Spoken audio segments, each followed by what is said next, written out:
குமார் என்ன பண்ணுறாருன்னு பார்த்தீங்கன்னா, இவர் அன்னைக்குன்னு பார்த்து அவர் கையில் சரக்குலாம் வாங்கிட்டு கொஞ்சம் சைடிஷ்லாம் வாங்கிட்டு கையில் என்னன்னு பார்த்தீங்கன்னா சாப்பிட்றதுக்காக, அதாவது வந்து சரக்கோடு சேர்த்து சாப்பிட்றதுக்காக சிக்கனு அந்த மாதிரிலாம் வாங்கிட்டு வராருங்க. வாங்கிட்டு வந்து நைட்டு 8 மணி இருக்குங்க. அவர் எங்கே போய் சாப்பிடுவார்னு பார்த்தீங்கன்னா, ஆள் நடமாட்டம் இல்லாத ஒரு அவுட்ரு பகுதியான ஒரு இடத்துல போயிட்டு சாப்பிட்றதுக்காக போகிறாருங்க. ஏன்னா அங்கே தான் எந்த ஒரு டிஸ்டர்ப் இருக்காது, போகாது வராது. அதனால் எப்பொழுதுமே அந்த இடத்துல தான் போய் சாப்பிடுவாரு. அந்த இடம் எப்படி இருக்குன்னு பார்த்தீங்கன்னா, அந்த அளவுக்கு ஆள் நடமாட்டம் இருக்காது, எப்பயாவது ஒரு ஆள் வந்துட்டு போவாங்க.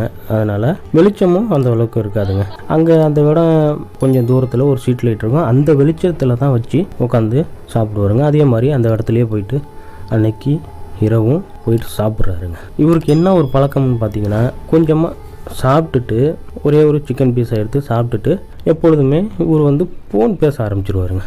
கிட்டத்தட்ட ஒரு 1/4 மணி நேரம் 1/2 மணி நேரம் ஃபோன் பேசிகிட்டு இருக்காரு.